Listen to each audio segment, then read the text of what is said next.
इतनी तकलीफ भरी जिंदगी से जीने से अच्छा मर जाना अच्छा है। मैं आज जिस हालात में हूँ, इतनी तकलीफ में हूँ, मेरी जगह अगर दूसरा कोई इंसान होता तो उसने सुसाइड कर लिया होता। लेकिन मैं मरने वाला नहीं हूँ। इतना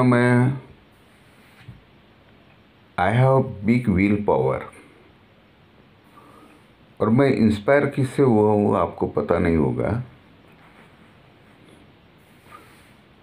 जावेद अख्तर साहब की एक किताब है तरकश नाम की।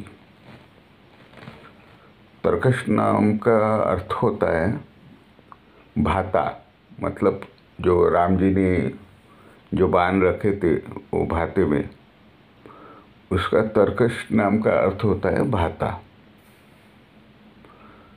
तो ये किताब मैं गिरगांव से लेके आया था। उसकी कई प्रतियां मैंने लोगों को बांटी भी। उसमें के कुछ डायलॉग मुझे पसंद है, मैं आपको सुनाना चाहूँगा। मेरे आज भी जहन में है, मैं पढ़ के नहीं सुनाता हूँ, वो दिमाग में बैठ गया है, दिमाग में। एक थी कि मुंबई की बारिश मानो आसमान से समंदर बरस रहा हो। मुंबई की बारिश मानो आसमान से समंदर बरस रहा हो। मैं इंदू मिल की कंपाउंड से जा रहा हूँ, मेरे जेब में 3 रुपए है। सोचता हूँ पैदल जाऊँ या बस से निकल के जाऊँ। फिर ख्याल आता है नहीं, भूख भी ज़्यादा लगी है। मैं वो 3 रुपए के चने खरीदता हूँ और पैदल बांद्रा की ओर निकल जाता हूँ। और मुझे एक डायलॉग बहुत इंस्पायर करता है, इसलिए मैं सुसाइड नहीं कर रहा हूँ। मेरी जगह कोई और होता, इतनी तकलीफ भरी जिंदगी से उकता कर किसी ने सुसाइड कर लिया होता, लेकिन मैं सुसाइड नहीं करूँगा भाई। क्योंकि एक ही डायलॉग मुझे जावेद अख्तर साहब का तरकश नाम की किताब का पसंद है, कुछ होगा, कुछ ज़रूर होगा, कुछ ज़रूर होगा। मैं यूं ही मर जाने के लिए पैदा ही नहीं हुआ हूँ। मैं यूं ही मर जाने के लिए पैदा ही नहीं हुआ हूँ। ये डायलॉग इंस्पायर करता है मुझे, इसलिए तो मैं सुसाइड नहीं कर रहा हूँ। और एक डायलॉग भूल गया, हाँ याद आ गया मुझे। एक दुकान थी, वो तरकश नाम की किताब पढ़ी है आप। एक दुकान थी जो हम जैसे मुफ्तखोरों को उधार खिला कर बंद हो गई। उसकी जगह अब जूतों की दुकान खुली है। अब क्या खाऊं? जूते खाऊं?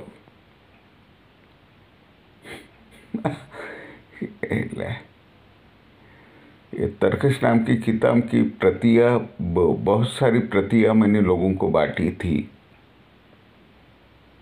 मैं बहुत ज़्यादा कम पढ़ता हूँ मैं, लेकिन अच्छा पढ़ता हूँ। यहाँ के लोगों को मैंने बोला, गांव तक आ चुका हूँ। राजा मुराद साहब, सुरेश ओबेरॉय, इनकी आवाज़ में जो दम था, राजा मुराद साहब जो सुरेश ओबेरॉय, उसी प्रकार का खर्च मेरे पास है। मैंने इन लोगों को बोला कि 2 वक्त का खाना मिल जाए उतना मुझे काम दो, वॉइस ओवर का काम दो, डबिंग का काम दो। लेकिन 3 साल से किसी ने नहीं दिया। तो मैं भगवान से इतनी गुजारिश करूँगा, मैं सुसाइड नहीं करूँगा। जब तुझे लगेगा तब तू मुझे लेके आ, जब तुझे लगेगा तब मुझे लेके जा, मैं सुसाइड नहीं करूँगा। मैं यही घर में बैठा हूँ, घर वालों ने साथ छोड़ दिया, कोई बात नहीं। एक हमारे यहाँ पे एक संत तुकाराम महाराज थे, उनका एक ये था, कोड कोड था, आए भी अकेला जाए भी अकेला, दुनिया है 2 दिन का मेला। आए भी अकेला जाए भी अकेला, दुनिया है 2 दिन का मेला। जाएंगे अपन 2 दिन का मेला करके। मुझे मरने का डर नहीं है, मैं डरता भी नहीं हूँ। मैं मृत्यु को बुला रहा हूँ, आजा जल्दी, आजा भाई। भीष्म पितामह जैसे बाण के ऊपर सोए थे, उनको अमरत्व का शाप मिला था और वो पूरा महाभारत देख रहे थे। आप महाभारत पढ़िए, महाभारत पढ़िए।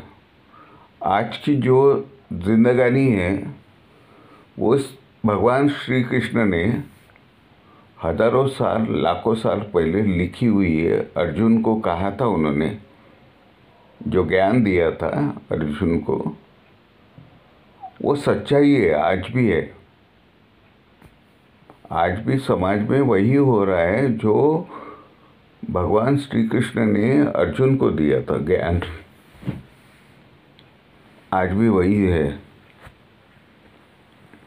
आप श्रीमद् भगवद गीता पढ़ते जाइए, उसमें सच्चाई लिखी हुई है, सच है वो।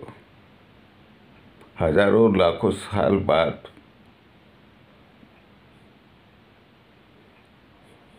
वही हो रहा है। श्री कृष्ण ने, भगवान श्री कृष्ण ने, थोड़ी जबान लड़खड़ा रही है, बीमार हुई इसलिए, जरासंध के 100 गुन्हे माफ़ किए थे, 100 गुन्हे माफ़ किए थे, और 101वां गुनाह किया था तो उन्होंने बाण मार दिया। एक्चुअली वो उसके मामा थे। माँ से दुगना प्यार करने वाले को मामा कहते हैं, इसीलिए उसे 2 बार माँ माँ कहते हैं। मेरी दवाई चालू है, देखते हैं आगे क्या होता है। आप लोग मेरा साथ दीजिए, फिर से खड़ा हो सकूँगा या नहीं हो सकूँगा वो आपके ऊपर निर्भर है, क्योंकि परिवार वालों ने साथ छोड़ दिया। अकेला ही घर में ज़िंदगी बसर कर रहा हूँ। आप दोस्तों की वजह से मैं 3 साल से ज़िंदा हूँ। रोज़ के 1000-2000 रुपये लोग भेजते हैं, हेल्प करते हैं, मैं उनका भी शुक्रगुजार हूँ। ऐसा होते रहेगा, नहीं तो मैं सुसाइड कर लूँगा, नहीं करूँगा। क्योंकि आप दोस्तों की वजह से, आप फॉलोअर्स की वजह से, आपके फैन की वजह से, मेरे फैन की वजह से मैं अभी तक जिंदा हूँ। झुकेगा नहीं साला, नहीं अच्छा नहीं है ना, अच्छे से करता। झुकेगा नहीं साला, ये आ जाएगा अगले बार। हाँ, सिर्फ साथ दीजिए। Thank you very much.